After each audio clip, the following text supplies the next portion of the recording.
Welcome everyone. This is going to be a scintillating session. And Shubhendra Rao, I've known him for more than 2 decades. He's a disciple of the legendary Pandit Ravi Shankar, the guru, the god of Indian classical music. And he learned from him from the age of 3 when he was given a sitar by the guru to him. And his father himself was a disciple of Pandit Ravi Shankar. Shubhendra is a composer, performer, writer, and has collaborated with lots of music from different countries. And today he's here especially because he has collaborated with Japanese musicians. So welcome, Shubhendra, and I'm sure his music will elevate your soul. And now I ask Shubhendra to talk about his collaboration and give us a flavor of his music. Thank you very much, and pleasure being here, of course. Somehow it seems to be a Japanese flavor for me in the last couple of months too. Just last month I was there performing in Niigata, and last week there was a big celebration of Mitsui Company here, and I was working with a Japanese pianist. From there to here, I have had the pleasure and honor of working with a lot of different musicians from Japan, traditional as well as modern musicians. And today, perhaps, like we just spoke before, we start with a composition, or rather, I'm going to be playing a piece that I have composed specially for this session. It's called The Rising Sun. And should I first play or should I? Yeah. Okay. So it's called The Rising Sun, and I'll talk about this piece when I'm done with it. Thank you.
That was really mesmerizing, Shubhendra.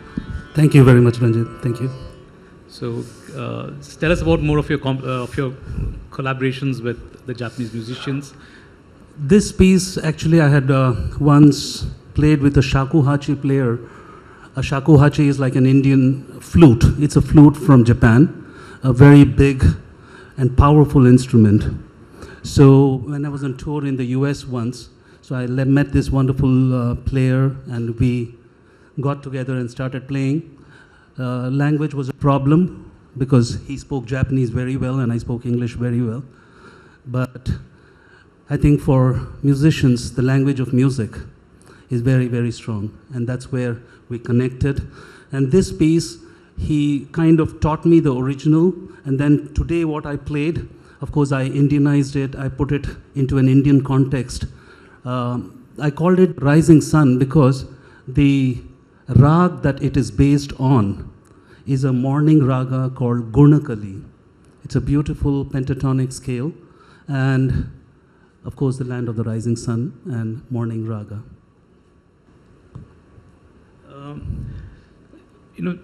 What touched you in terms of Japanese music that you have done so many collaborations?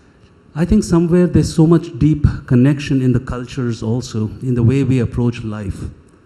The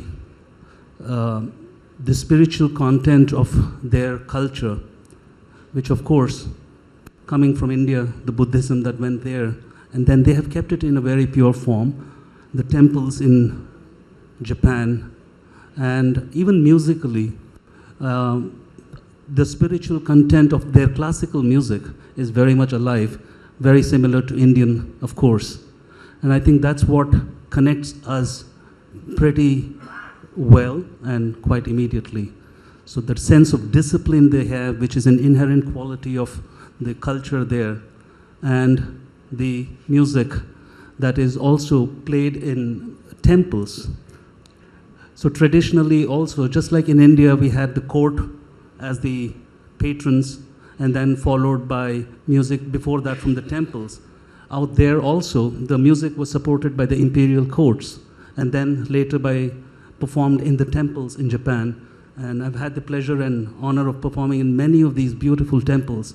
And that same spiritual feeling that we have when we perform, I could very well relate to that there. Can we have a small glance of that particular? Okay, I'll just need a few seconds to retune. What I'm going to do is this particular morning raga that I performed was called Gunakali, and now I'm going to switch to another pentatonic rag. In Japanese music, a lot of the music is 5-note based. So the evening version of this in Indian music is the rag dedicated to Ma Durga. So Rag Durga, which also uses the same notes, but then the flat, the komal notes become shuddha. So I'll just take a couple of minutes and then, Sure.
Shubhendra, you have collaborated with Ryoka Moriyama. She's the Lata Mangeshkar of Japan.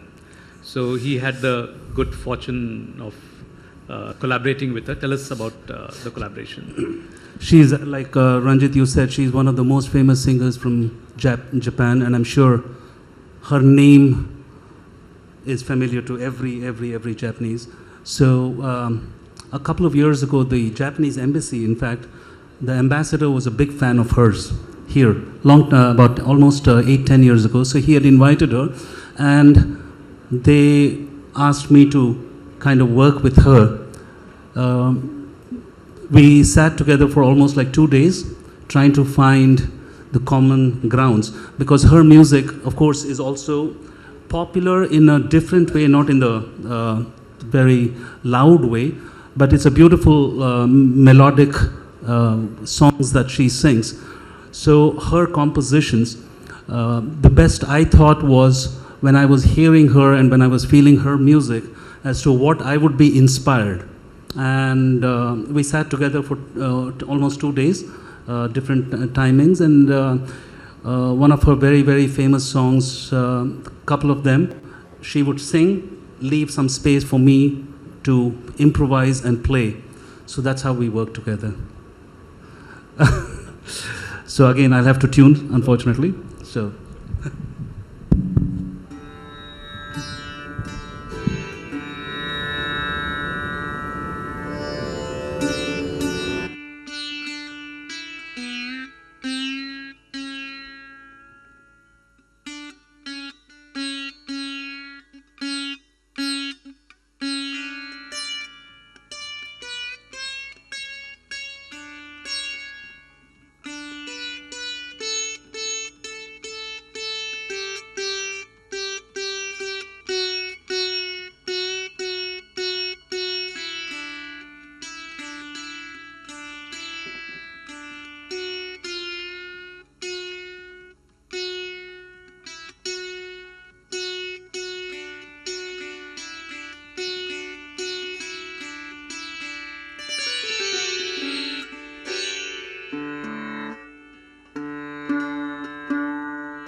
I think when words fail, music speaks.